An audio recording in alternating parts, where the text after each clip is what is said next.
Ladies and gentlemen, as you guys know on the channel, I generally dig into one series and one series alone, that of which being Call of Duty.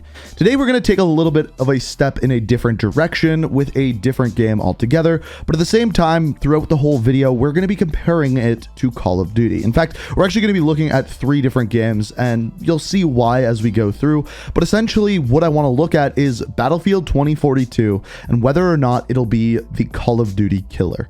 And this is something, a conversation that has been going on in the Call of Duty community for over 10 years. Every single time a new Call of Duty comes out, there's always a game that is discussed as whether it will be the Call of Duty killer or not. And in my opinion, there's only ever been one that actually came close and did it for about a year and a half.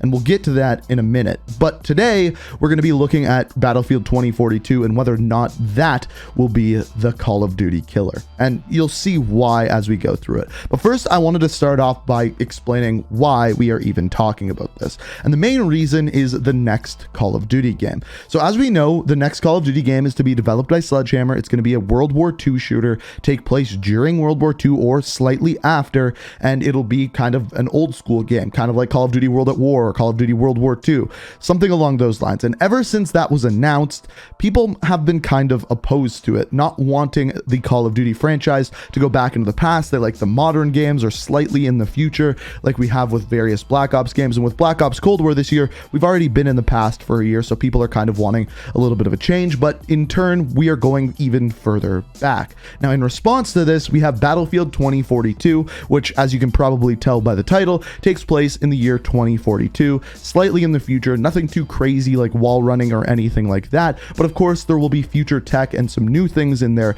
as well. Quite the opposite direction of where Call of Duty is going next year. And with everyone complaining that Call of Duty is going to World War II, it is a perfect time for Battlefield to actually come and release this, because it'll be in direct competition with Call of Duty and have the opposite motif that the next Call of Duty game does. So then last week things got even more interesting when Battlefield announced something new called the Battlefield Portal. And essentially what this is a community driven service where essentially you go in and you can create your own games, maps, modes, things along those lines, with not just assets from Battlefield 2042, but from Battlefield 1942, Bad Company 2, Battlefield 3, and Bad Company 2 is one of my favorite games of all time. I actually really love that game. So to see this added in is insane, and for it to be community driven means that any random person can go in, create their own game, make it either private or public, and then with that have their own server that essentially is a game that you wouldn't have been made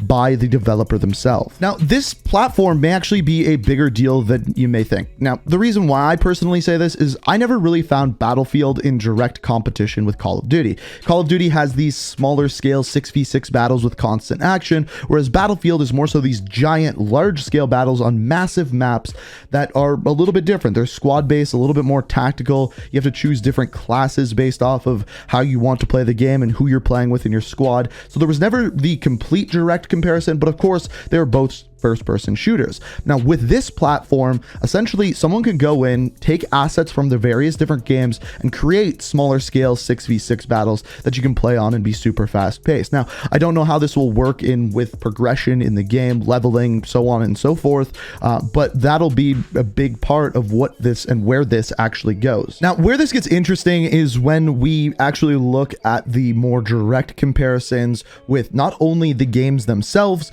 but the prices of the games and how they are being marketed. So the first thing that I wanted to look at is the battle royale that people are talking about with Battlefield, and it doesn't actually appear to be a battle royale. There's a new mode coming called Hazard Zone. It doesn't appear as though it's going to be coming at launch, but based off of all of the rumors, it doesn't actually look like a battle royale. It looks like they're working on something a little bit more similar to Escape from Tarkov, which would be really interesting to me because Escape from Tarkov is a super in-depth game, and for Battlefield to kind of come in and do something similar with the AAA behind them would be really interesting to me, and it wouldn't be in direct competition with Warzone, even though the name Hazard Zone is very similar. Now, at the same time, we also have Halo Infinite coming out around the same time. Now, one thing that Halo Infinite is doing is their multiplayer is free, something I've said Call of Duty should be doing for years. Now, we have to remember that Warzone is free to play, but the full game itself, Black Ops Cold War or the next game, World War II Vanguard, I'm guessing will not be. The multiplayer will be your normal $60 to $70 game, depending where you are in the world.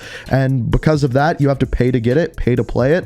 And obviously, when something's free to play, more people are going to play it because it is simply free. So you have Battlefield coming in, attacking Call of Duty from one front, and then you have Halo coming attacking Call of Duty from another front, both of which are futuristic games, whereas Call of Duty is not. But on top of this, Halo is also rumored to be making a battle royale as well. Again, will not be coming out at the launch of their game. Now, the reason why I bring this all up, and remember at the beginning of the video I said, in my opinion, there's only been one game that's really killed Call of Duty for about a year and a half. That was Fortnite. Now, Fortnite was absolutely not in direct comparison with Call of Duty, as Fortnite was not a first-person shooter. It was a battle royale, not an arcade shooter. It was completely different, but essentially it was free to play. It was a good game, and it took away a good portion of Call of Duty's audience into this brand new genre. And until Call of Duty came out and went, you know what, we're going to make a battle royale, it's going to be free to play, then players started flocking back to Call of Duty. So with what Battlefield is doing with their portal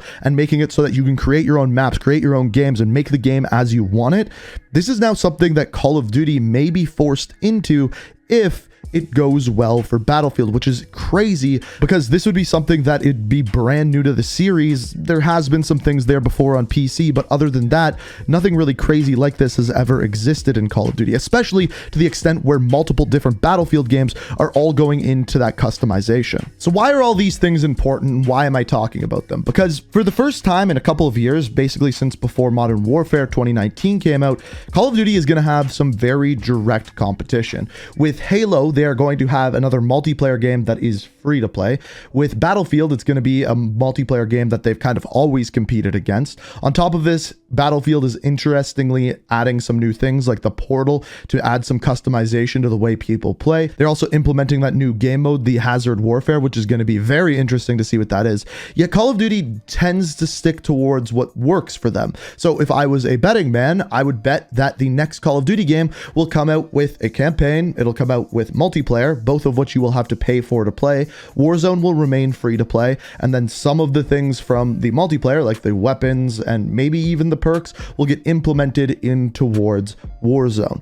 So with that, they are now competing against Halo, which is a free-to-play multiplayer game. They are competing against Battlefield, which is not free-to-play, or at least they haven't announced that it is free-to-play.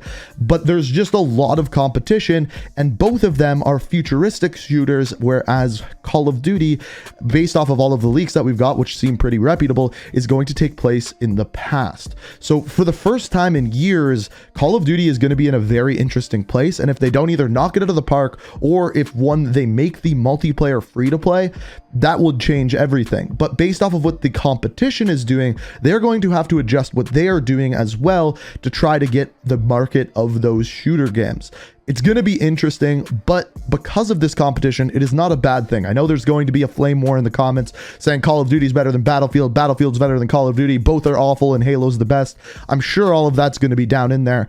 But the important part about this is competition is good, because what competition causes is for games to adapt, evolve, and become better. And Call of Duty is going to be forced to do that this year, or they're going to be left behind and have to make it up with Modern Warfare 2, which I do imagine they would do. They've given that game extra time, and it's going to be really interesting to see what that's like in another year from now in 2022. But that's what we have so far. It's going to be a very interesting fall when all of these games come out, and I'm curious. Let me know down in the comments what you'll be playing, what you'd like to see me make videos about.